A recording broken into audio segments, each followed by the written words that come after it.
Graça e paz a todos. Que a paz do Senhor Jesus realmente seja o nosso tranquilizante eterno, né?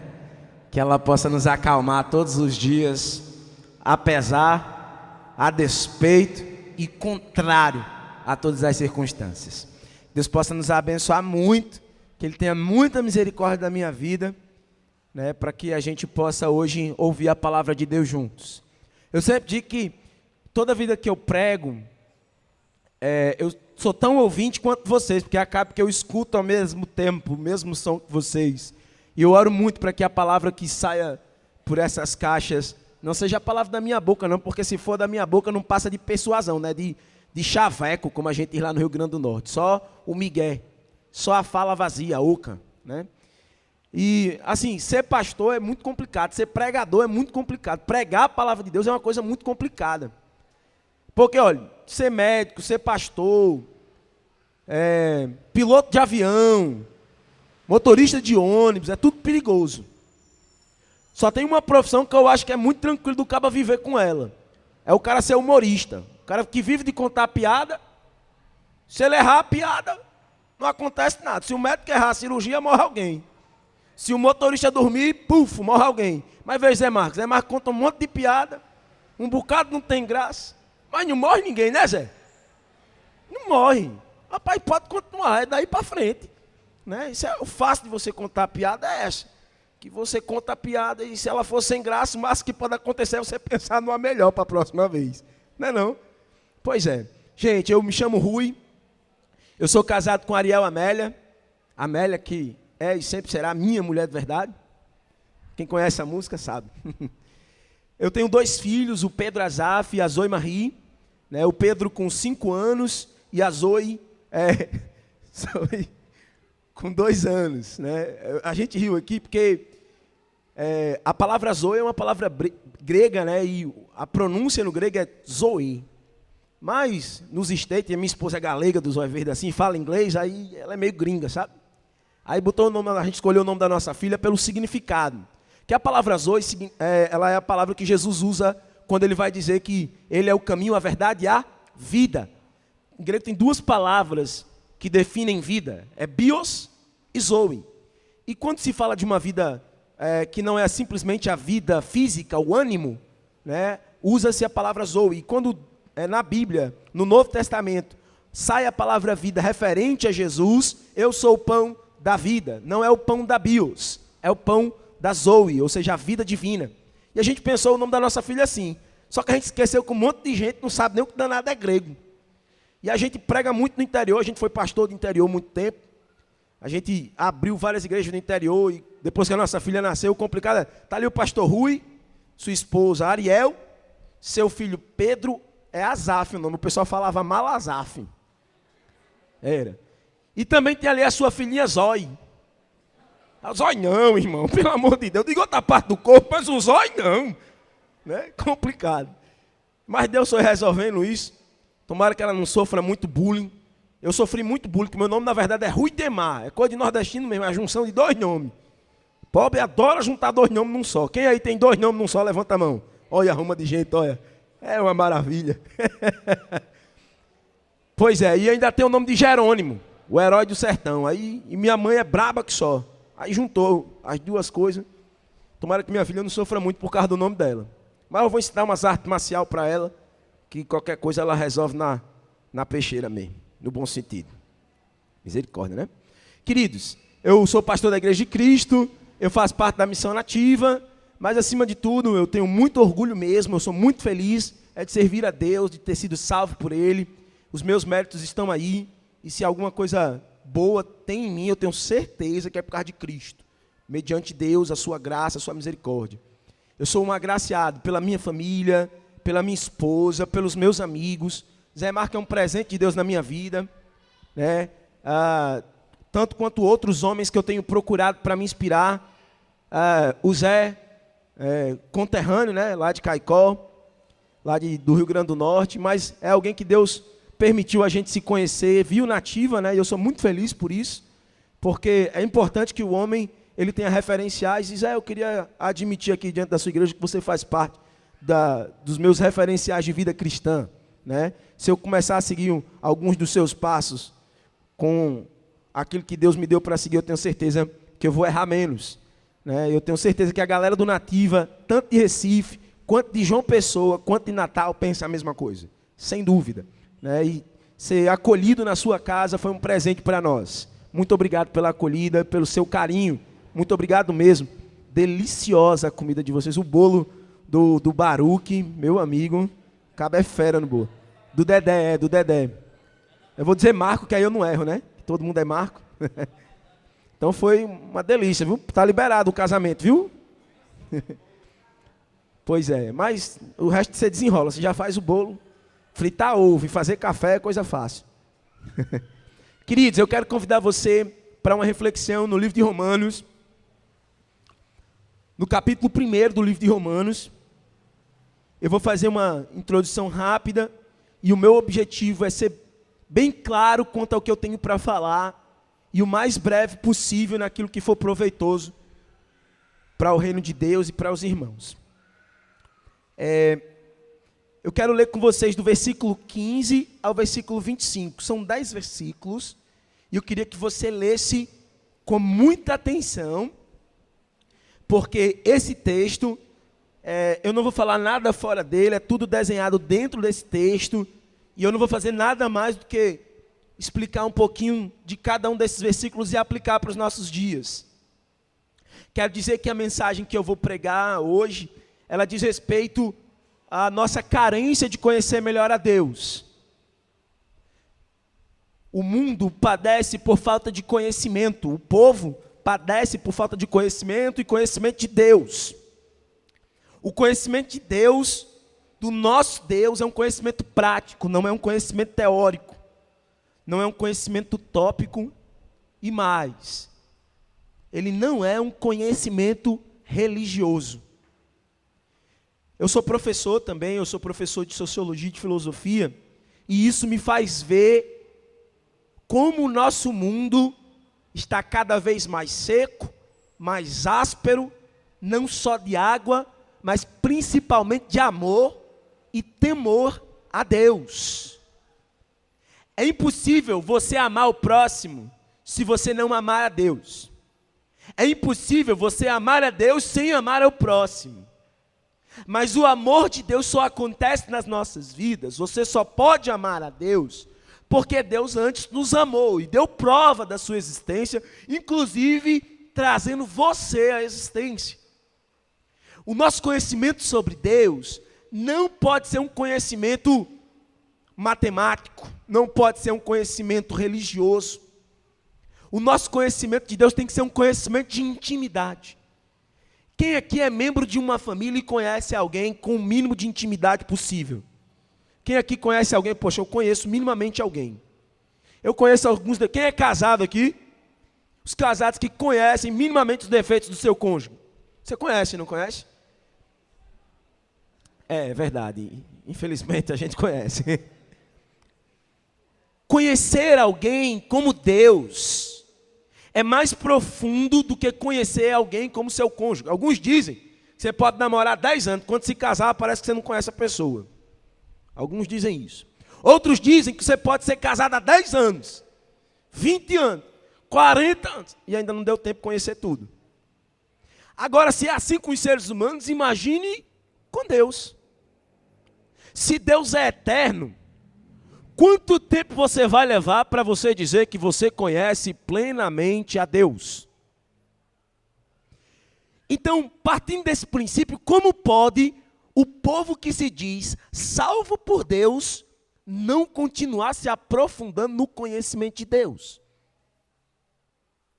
Como pode a gente vir para a igreja um monte de dia na semana, alguns só vêm no domingo, como um ritual religioso, e dispensar o conhecimento aprofundado da pessoa de Deus? Não conhecer a Deus traz acontecimentos, consequências trágicas. E essas consequências estão permeadas tanto no mundo declaradamente sem Deus, quanto no nosso mundo interno das igrejas, que declaradamente temos a Deus. Um grande problema da atualidade é que nós estamos cansados de conhecer a Deus. Nós estamos satisfeitos com o que já conhecemos e interessados com o que Ele tem para nos dar no momento de música, no momento de pregação. E tchau, até a próxima semana. Isso não pode acontecer no nosso meio. O cerne da mensagem que está no meu coração e tem estado no meu coração ultimamente é que você entenda, como crente, como cristãos nesse mundo, nós precisamos ter uma sede, como o salmista diz, assim como a costa suspira por águas, a minha alma tem sede, anseia por ti. Se o cristianismo perder essa sede e esse desejo, acredite, o cristão que perde a sede e esse desejo, ele não é um cristão. Não tem como. Porque a Bíblia diz que o Espírito Santo habita em nossos corações e ele testifica em nossos corações com as coisas que procedem de Deus. Então, se você vem para a igreja só para um ato religioso, se você abre sua boca e você diz que é crente, mas a tua vida é irrelevante nessa terra e para o reino de Deus, e você não tem conhecimento profundo sobre Deus, você não sabe responder questões básicas sobre os atributos de Deus, você não tem como exercer o amor que Ele te chamou para exercer. A igreja de Deus só tem condições de cumprir a sua missão nessa terra, de ser uma comunidade plenamente relevante e cheia do Espírito Santo do lado de fora, se ela for realmente uma comunidade que está decidida a buscar o conhecimento de Deus e comunicar os seus atributos para quem está do lado de fora. Amém? O problema é que a humanidade é decaída, ela tem tanto problema, tanto defeito, tanta coisa ruim. Nós cego mesmo. O ser humano é assim, até os crentes. Por isso que tem um monte de pastor que não dá tempo de tirar férias. Quando ele pensa que vai tirar férias, aí lá vem mais gente dando trabalho. Às vezes ele olha, ixi, até eu mesmo estou me dando trabalho. O ser humano é carregado de uma coisa, de um sentimento vaidoso, de autossuficiência. E ele pensa que, ele não precisa, que o que ele tem já está bom, ele se garante. E eu queria refletir com vocês sobre o problema da gente não querer mais conhecer a Deus, ou da gente não se aprofundar, e quais são as consequências disso. Então vamos ler comigo Romanos capítulo 15, ou capítulo 1, do versículo 15 até o versículo 25. Todos acharam? Então vamos à leitura. De modo que, em tudo o que depende de mim, eu estou preparado para anunciar o Evangelho. Também a vós que estáis em Roma. Porquanto eu não me envergonho do Evangelho. Porque o Evangelho é o poder de Deus para a salvação de todo aquele que nele crê, primeiro do judeu, assim também do grego. Visto que a justiça de Deus se revela no Evangelho. Uma justiça que tem desde o princípio o seu fim é pela fé. Do princípio ao fim ela vem pela fé. Como está escrito, o justo viverá pela fé. Versículo 18. Portanto, a ira de Deus é revelada dos céus contra toda impiedade, contra toda injustiça, de todos os homens que suprimem, que abafam a verdade pela injustiça humana. Os homens recebem a ira de Deus porque suprimem a verdade pela injustiça humana. Versículo 19. Pois o que Deus se pode conhecer está evidente entre eles, porque o próprio Deus lhes manifestou. Pois desde a criação do mundo, os atributos invisíveis de Deus, o seu eterno poder e a sua natureza divina têm sido observados claramente, podendo ser compreendidos por intermédio de tudo que foi criado, de maneira que tais pessoas, aquelas que não estão desconhecendo a Deus, são indesculpáveis. Porquanto, mesmo havendo conhecido a Deus, não o glorificaram como sendo Deus, nem lhe renderam graças. Ao contrário, seus pensamentos passaram a ser levianos, imprudentes, e o coração deles insensato, e se tornou em trevas. Começaram a proclamar a si mesmos como sábios. Perderam completamente o juízo.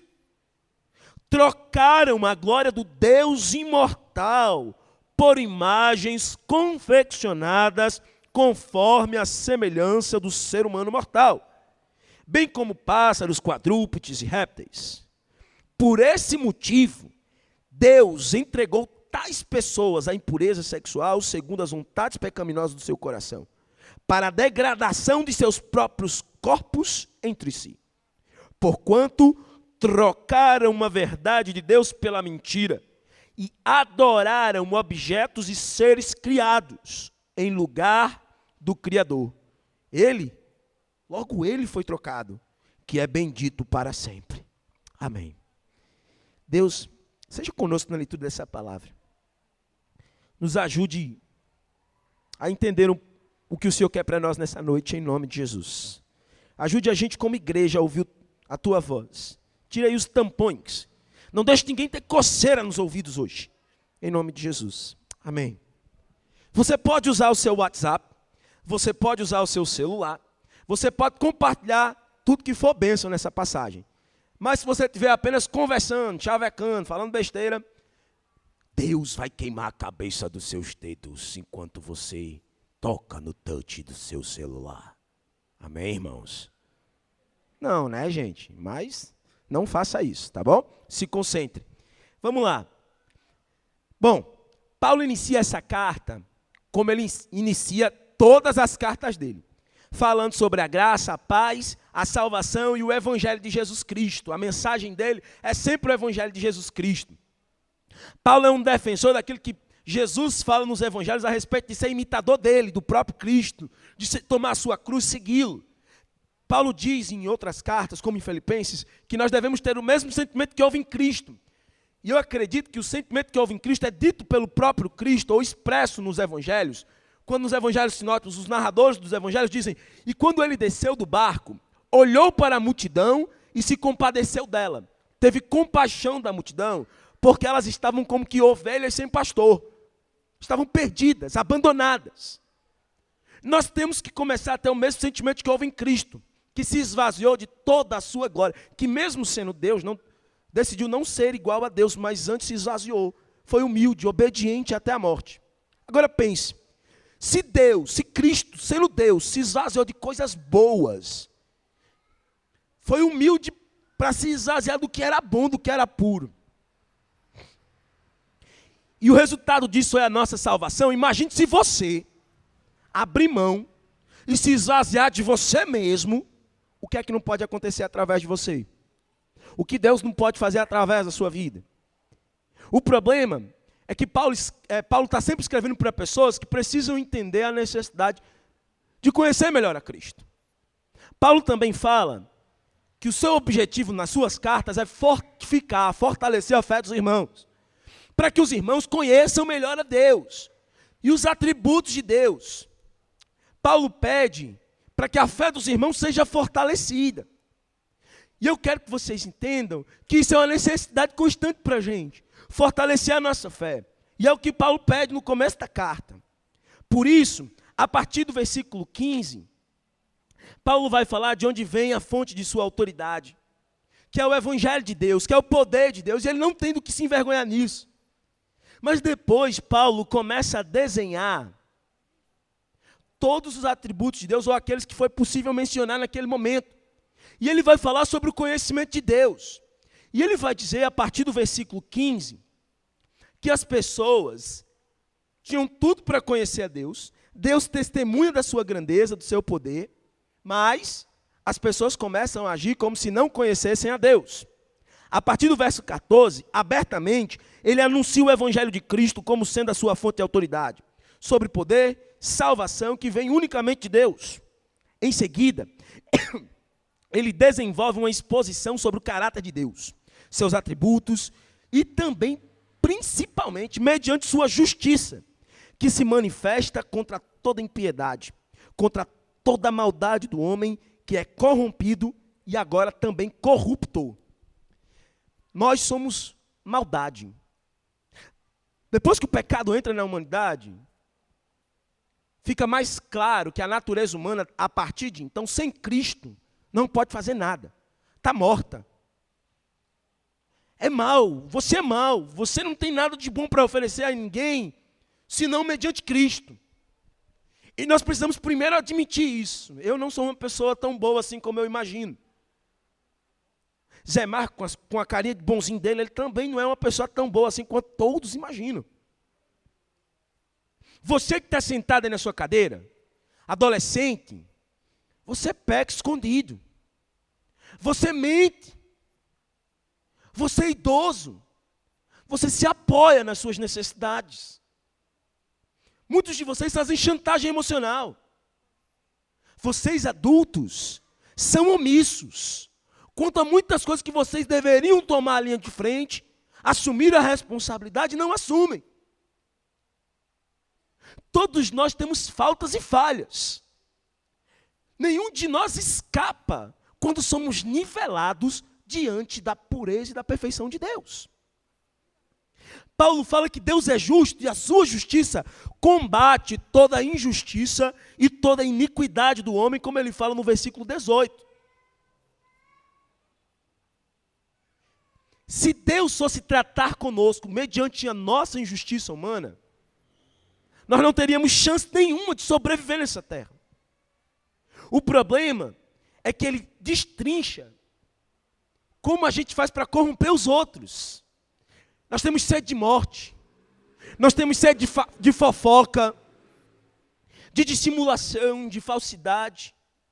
Nós gostamos de religiosidade, nós gostamos de tocar, nós gostamos de cantar, nós gostamos de fazer muitas coisas do lado de fora.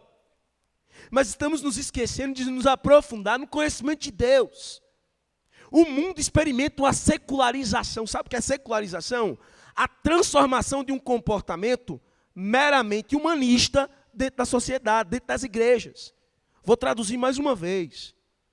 Trocando em miúdos, nós vivemos um tempo em que nós somos apenas religiosos e não cheios do Espírito. Nós vivemos um tempo que é muito mais fácil você vir para cá, para o culto de domingo, do que ser crente de fato. Às vezes você parece que é o contrário do versículo 16, quando Paulo começa o versículo 16 dizendo: eu não tenho vergonha do Evangelho. Mas muitos de vocês têm sim vergonha do Evangelho. É claro que às vezes não é uma vergonha plenamente pronta e consciente. Mas muitos de nós não estamos combatendo a injustiça do mundo. Não estamos nos posicionando contra toda manifestação do mal. E se você não se posiciona contra toda manifestação do mal, contra toda fonte de justiça, é porque você não conhece a Deus. E quando você ouve isso de um pregador, a menos que ele esteja sendo totalmente carnal, você deve se preocupar muitíssimo com isso. Você precisa se preocupar, porque se você não está tendo o mesmo sentimento que houve em Cristo, corre o sério risco de você não ser um cristão. Talvez você seja só um religioso. E sabe o que pode acontecer com você? Em um dia, Jesus pode olhar para você e dizer assim: rapaz, se aparte de mim que eu não vos conheço. E você aperreado vai dizer: mas Jesus? E ele vai dizer: afastai-vos de mim, vós que praticais a iniquidade. Conhecer o amor de Deus é uma característica do apóstolo Paulo. Se você olhar as cartas de Paulo, ele é apaixonado por Deus pela obra redentora de Cristo. Parece que as cartas de Paulo falam sempre sobre a mesma coisa: a graça, a paz, a condenação do homem, a maldade do homem e a restauração em Cristo Jesus. Se você ler o livro de Efésios, ele passa o capítulo 1, 2 e 3 só falando como o homem mau. Se você for ler o livro de Romanos, ele vai passar o capítulo 1, 2, 3, 4, ele dá uma aliviada, 5 ele dá uma aliviada, aí no 7 ele volta a falar de novo sobre a maldade do homem. Como o homem não consegue fazer aquilo que agrada a Deus. Como o homem não consegue fazer o que é bom. Alguém aqui se sente diferente do que Paulo escreveu em Romanos capítulo 7? Quando ele diz o bem que eu quero fazer, eu não consigo. Alguém aqui se sente diferente do apóstolo Paulo quando ele diz, os meus membros estão me impulsionando para o pecado. Ainda bem que o Espírito de Deus que habita em mim me impulsiona para as coisas que são santas. Nós precisamos reconhecer, nós precisamos voltar à condição de humildade que tem no nosso Senhor Jesus Cristo, de que nós somos extremamente carentes do conhecimento de Deus. Sem o conhecimento de Deus, você continua sendo injusto e promotor de injustiças. Jesus disse, aquele que comigo não ajunta, espalha. Não é assim que o texto diz, claramente Jesus dizendo, se você não combate a injustiça, que Deus está interessado em combater, é porque você não conhece a Deus. Você não está cheio dele. Você não anda segundo o Espírito de Deus, você é só um religioso. Você está tão preocupado em não ser espírita, macumbeiro, católico, sei lá o quê, que você é só um religioso evangélico. Você está só repetindo um comportamento. Você está aqui nessa noite, muitas vezes, porque você está programado para estar aqui nessa noite. Às vezes você vem para cá, porque você aprendeu a vir para cá. Porque a célula é legal. Porque a igreja de Coqueiral é legal. Mas você não está vindo para cá porque você é consciente do sacrifício de Cristo na cruz. Você não vai lá fora buscar o perdido, ajudar o pobre, a viúva, o necessitado, porque você não é convertido de fato. Ou então você é ignorante aos frutos que devem ter a conversão, quando Jesus diz em João capítulo 15, eu vos escolhi para que vocês vão e deem frutos, e o vosso fruto permaneça. Eu não tenho outra opção senão dizer para vocês e para nós, que nós estamos na lista de possibilidade de não sermos pessoas cheias do Espírito Santo. Ouvindo isso, eu temo que aqui eu seja apenas um sino fazendo barulho. Não por causa de vocês, mas por causa de mim mesmo. Porque eu me coloco na mesma condição que vocês. Eu tenho medo de não ser crente muitas vezes. Eu olho para a minha natureza, eu olho para minhas vontades, para os meus pecados e digo, meu irmão, será que eu sou crente mesmo? Será que eu sou salvo por Jesus mesmo? Eu não faço apelo para os outros ser salvo também não, Zé. Eu faço apelo para eu ser salvo. Só porque eu tenho muito medo de não honrar, obrigado meu amor. Só porque eu tenho muito medo de não honrar o meu Deus. Só porque eu tenho muito medo de não ser digno, pelo menos naquilo que eu sou capacitado por Ele mesmo para fazer. O fato de ir para uma igreja me deixa muito incomodado, porque eu tenho medo de ser só um religioso sentado aí, ou em pé aqui falando para vocês.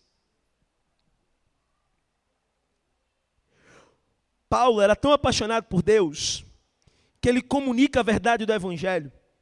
Ele fala sobre a justiça de Deus contra as injustiças e as vaidades dos homens, que mesmo tendo testemunho da existência de Deus, se mostraram decaídos e opositores à justiça de Deus. Conforme o versículo 20 e 21. Vamos comigo no versículo 20 e 21? Diz assim o versículo 20 e 21. Pois desde a criação do mundo, os atributos de Deus, tanto seu eterno poder quanto a sua natureza divina, têm sido observados claramente, podendo ser compreendidos por intermédio de tudo o que foi criado. De maneira que tais pessoas são indesculpáveis, porquanto mesmo havendo conhecido a Deus, não o glorificaram como Deus, nem lhe deram graças. Ao contrário, seus pensamentos passaram a ser levianos, imprudentes e de coração insensato. Eles se tornaram em trevas. Você não tem medo disso ser aplicado a você? Talvez se eu perguntar, quem aqui conhece a Jesus? 99% de vocês levantem a mão. Veja, Paulo diz assim, mesmo tendo conhecido a Deus. Isso pode ser para você. Mas embaixo ele vai dar uma lista de homens e mulheres que estão pecando carnalmente, que estão se deflorando nos seus próprios prazeres. E muitas vezes nós cristãos olhamos para esse texto e dizemos, rapaz, isso aí é só para os homossexuais. Rapaz, isso aí é só para os homossexuais homens e para os homossexuais mulheres. Se você leu a continuidade do texto, que não para como sendo capítulo 1, ou 2 ou 3, Paulo vai dizer, não há um sequer, não há um homem bom, um só que consiga buscar a Deus por ele mesmo. Todos pecaram e foram destituídos da graça, da glória de Deus. Se você não entende que você precisa combater a injustiça do mundo, é porque você não conhece os atributos de Deus. Deus é soberano, isso é lindo. Cantar que Ele é soberano sobre a terra, sobre os céus, Tu és Senhor. É verdade, Ele é absoluto. Sim. Cantar também, ou que Ele está presente em todos os lugares, e que Ele vai para todos os lugares, ou que Ele está em todos os lugares ao mesmo tempo, ou que Ele sabe de todas as coisas. Esses atributos são muito óbvios sobre Deus. Mas há alguns atributos sobre Deus que vocês estão se esquecendo, nós estamos esquecendo. Deus é justo. Deus não abre mão da sua justiça. Deus não abre mão de exercer justiça sobre a terra, sobre a humanidade. Deus é justo. E o homem mau, que corrompe e vai de encontro à justiça de Deus, vai encontrar o juízo eterno de Deus para a sua própria condenação. A igreja de Deus está descrita em Romanos capítulo 8 como sendo a resposta que a humanidade anseia. Em Romanos capítulo 8, o apóstolo Paulo, depois de narrar sobre a decadência humana, ele começa a dizer que há um espírito de vida, ele começa a dizer que há um espírito que traz santidade, ele começa a dizer que há um espírito que traz o renovo, que aviva o espírito decaído, levanta ele do pó, da morte, e traz ele à vida, e faz o homem andar segundo as coisas do espírito. E aí ele diz assim, e há uma ardente expectativa da natureza, do mundo, aguardando a manifestação dos filhos de Deus. Nós somos os filhos de Deus, ou pelo menos nós que estamos conscientes que somos filhos desse Deus. É chegado o tempo da gente entender que não é suficiente abrir a boca e dar glória a Deus na igreja. É chegado o tempo de a gente deixar de ser medíocre. A palavra medíocre, ela vem de duas expressões em grego, de metade e de caminho. É mediocre. É tipo assim, até a metade do caminho. Você só anda até a metade do caminho, igreja. Muitos de nós, mesmo sendo adolescente, mesmo sendo jovens, vocês estão aqui só até a metade do caminho. Vocês não têm o temor de Deus marcado no coração de vocês, de fato, de verdade. Pode parecer dura essa palavra. Eu ouvi o Zé Marco falando numa conferência lá em Natal, que ele disse assim, rapaz, o pregador que vem de fora é bom que ele pode sentar o carro, depois ele vai embora mesmo, que vai ficar o pastor local, né? Mas o meu coração aqui não é para dar bronca. O meu coração aqui é uma palavra de alerta para nós, como povo de Deus. Nós precisamos buscar o conhecimento de Deus, e esse conhecimento sobre Deus vai promover em nós um senso de justiça que busca o senso de justiça de Deus, que vai nos tirar das quatro paredes cada vez mais, que vai nos fazer ser a luz que brilha nas trevas cada vez mais. Essa igreja é uma igreja atuante. Mas de uns tempos para cá eu comecei a pensar, já pensou se uma igreja como essa, tão atuante como ela é? Ela é atuante como instituição, como igreja que conseguiu chegar e acudir a tantos necessitados, a tantas pessoas que careciam, tanto da manifestação do poder de Deus, curando as necessidades físicas e sociais, quanto as espirituais. Amém. Mas já pensou se agora é só instituição? Já pensou se você que está sentado aí, já está satisfeito porque se sente representado pelo grupo de 20, 30 que gere os programas? Já pensou se você que está no seu pequeno grupo se sente representado pelo líder do seu pequeno grupo, que é de fato envolvido nas ações, no louvor, no culto a Deus que não para? Já pensou se você é só um religioso, mesmo sendo da nossa igreja aqui, da Igreja Batista em Cocoral? Já pensou se você é só isso? Já pensou se você é só um carnal? Ou só um cara que pensa que é espiritual e na verdade não é? É um sepulcro caiado, está vazio, porque não está buscando o conhecimento de Deus. E assim, se rebelando contra Deus, se tornaram idólatras, amantes das coisas criadas, inclusive amantes de si mesmo, desprezadores, homens que desprezam a vontade de Deus, o juízo de Deus, desprezam o Criador, enlouqueceram em seu próprio prazer, em suas próprias vaidades, conforme o versículo 22 e 23. Sabe o que pode ser o nosso próprio prazer e a nossa própria vaidade aqui? Essa cadeira, a nossa rotina, a repetição do que você já faz até o dia de hoje, mas na verdade você já se esqueceu de se aprofundar na intimidade, na oração fervorosa a Deus, na sua piedade diante de Deus, uma piedade que lhe quebranta na presença de Deus a tal ponto de você ouvir a voz dele e dizer: ah, Senhor, eu entendo o que eu preciso fazer. Ah, Deus, eu entendo o que preciso fazer. Não porque se prega na minha igreja, mas porque é tua vontade e ela só ecoa na minha igreja como ecoa no meu coração. Se você precisa de uma palavra, de um pastor, você se esqueceu para ouvir a voz de Deus, se você precisa de uma pregação, de um pastor, para ouvir a voz de Deus e saber o que você deve fazer, isso é o primeiro sinal que você esqueceu que você pode ir na presença de Deus e ouvi-lo, conversar com Ele face a face, abrir a Bíblia, ler a palavra de Deus e tirar dali pedras preciosas para a sua vida. Não seja indiferente à injustiça que o mundo é, nem tão pouco indiferente à justiça que Deus deseja exercer através da nossa vida como filhos dele. Os nossos prazeres podem ser a nossa rotina, a nossa vida morgada e apática.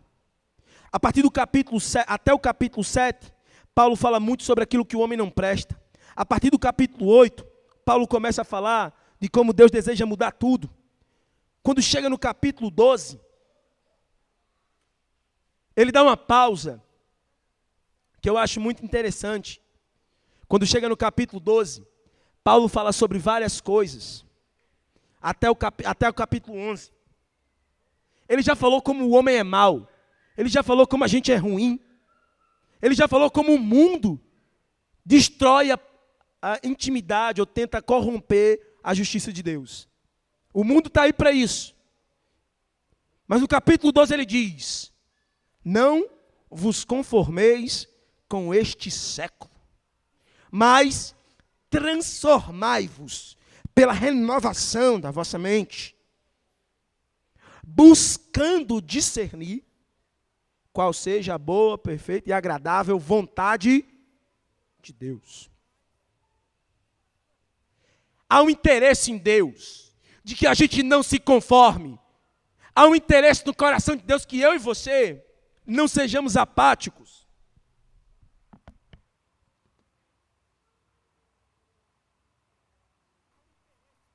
Há um interesse no coração de Deus,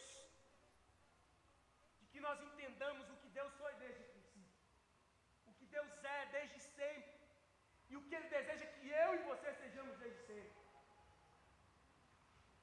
Vou chamar minha assistente de pregação. Deus tem um desejo ardente no coração dele, que deve ser plantado no coração de cada crente que está aqui.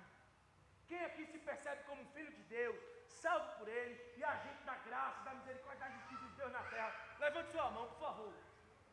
Você tem consciência desse levantar das suas mãos? É importante que você entenda que desde o princípio é isso que Deus quer que você seja.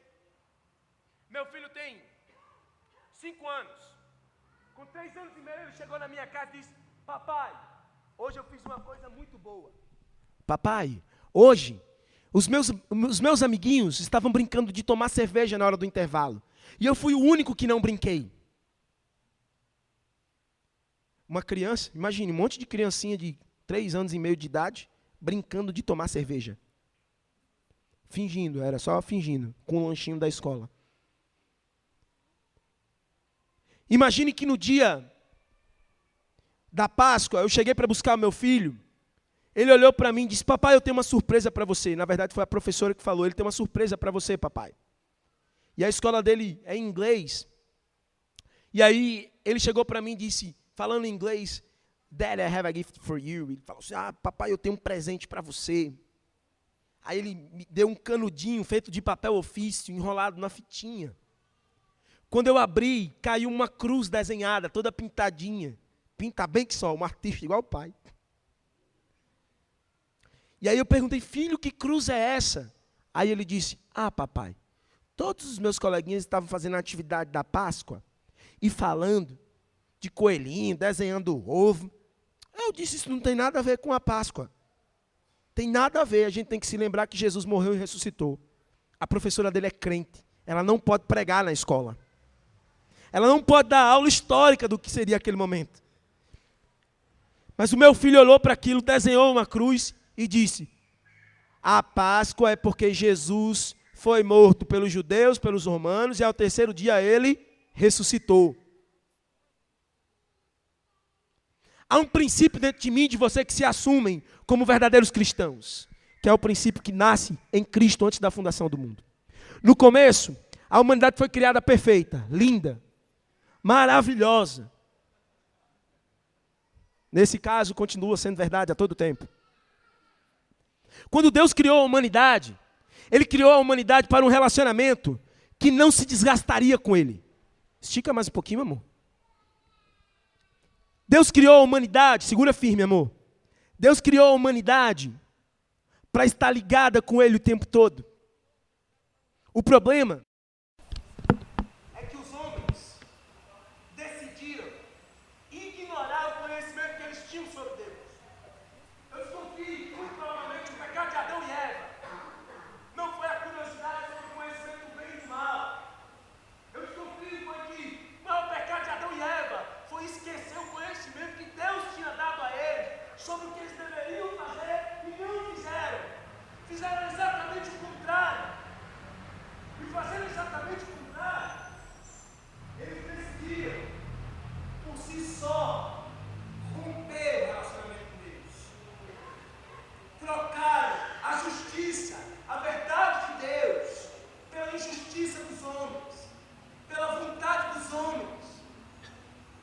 E hoje não tem sido diferente.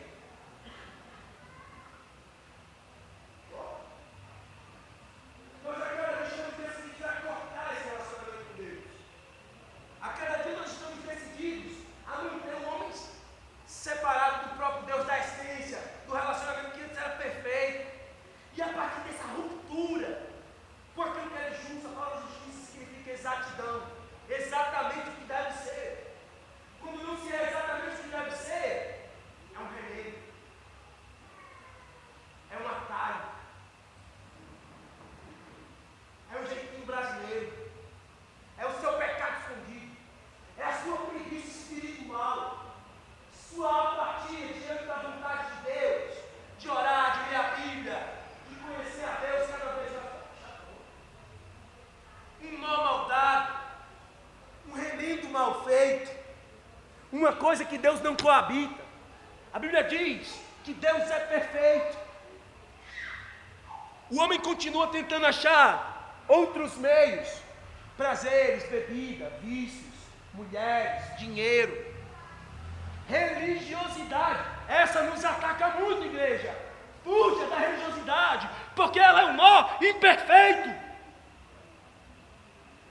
Fuja dela. Precisamos fugir da religiosidade, sermos cristãos de fato, viver uma fé que nos empolga, que nos motiva, que nos leva a ir além, que emociona ao falar daquele que morreu por nós, que nos lembra do sacrifício dele naquela cruz, para hoje sermos luz, sal da terra, salgar aonde está sem sabor, temperar aonde precisa de sabor. A imperfeição nos separa de Deus. Deus não habita na imperfeição. Ou é todo, ou é inteiro, ou não é nada. É sim, sim, não, não. Mas Deus entendeu que nós não conseguiríamos fazer isso por nós mesmos. Deus entendeu, pode soltar, amor, que Ele precisava tomar uma decisão em nosso favor. Ele foi em nosso favor. Há muito tempo, antes da fundação do mundo, Deus decidiu que Cristo, o Cordeiro que tira o pecado do mundo, que veio manifestar a justiça, a paz, profetizado em Isaías capítulo 9, profetizado pelos profetas do Antigo Testamento, aquele que teria paz aos homens de boa vontade, aquele que restauraria os muros derrubados, os corações assolados. Ele viria. Deus decidiu antes do mundo existir que haveria esperança, que haveria salvação para o mundo, que haveria um recomeço para o mundo. E Ele foi moído pelas nossas transgressões, pelos nossos pecados. Ele foi humilhado, transpassado, foi rejeitado por nós que viemos por Ele e para Ele. É importante perceber, é importante entender que o desejo de Deus é manifestar o amor dEle, e o amor dEle é prático. Rasgue seu coração diante do sacrifício de Cristo. Ele morreu, como meu filho disse, mas ao terceiro dia Ele ressuscitou, para que a nossa fé fosse confirmada, para que os nossos pecados tivessem um opositor, esperança em Cristo, para que a nossa preguiça fosse substituída. Ele deu o sopro de vida. Vem aqui, amor, por favor. Assim como Ele deu o sopro de vida em Adão, assim como Ele fez para trazer a vida aos simples, ao terceiro dia Ele decidiu soprar sobre a vida que era Cristo, trazê-lo de volta e nos devolver a esperança. Eu vou contar até 3 e nós vamos brincar de ser criança. Criança adora esse tipo de coisa e faz, com o coração crédulo. Nós vamos representar o sopro de Deus. Quando eu disser 3, nós vamos soprar, representando aquilo que Deus fez em Cristo, ressuscitando ao terceiro dia, amém? Quem vai soprar junto com a minha esposa aí? Não deixa ela soprar sozinha não, tá? Você que não escovou os dentes, por favor, não precisa soprar, porque o irmão é na sua frente, tá? No 3, tá, pessoal? 1, 2, vocês vão soprar mesmo? Pois sopra, vamos lá.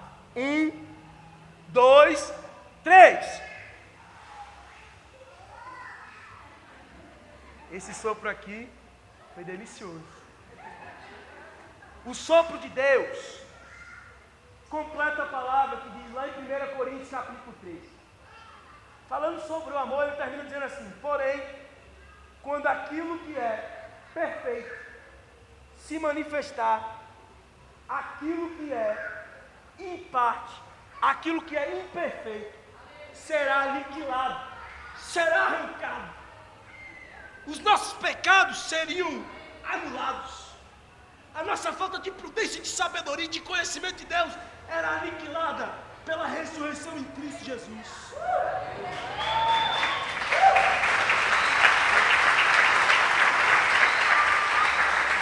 E aquilo que nos embaraçava, que nos envergonhava, agora é retirado para a glória de Deus. O nosso coração tem que desejar expressar a justiça de Deus. Lute e tire aquilo que é imperfeito. Lute com Cristo contra a injustiça, contra a maldade, contra o desamor. Lute. Mas só dá para fazer isso conhecendo a Ele e prosseguindo em conhecê-lo. Amém? Conheça a Deus. Seja um crente relevante, fazendo parte de uma comunidade relevante, como um cristão relevante, em nome de Jesus. Eu agradeço a rica oportunidade com essas orações de vocês sobre minha vida, para que eu seja esse crente que eu acabei de pregar, junto com vocês, para a glória de Deus. Muito obrigado.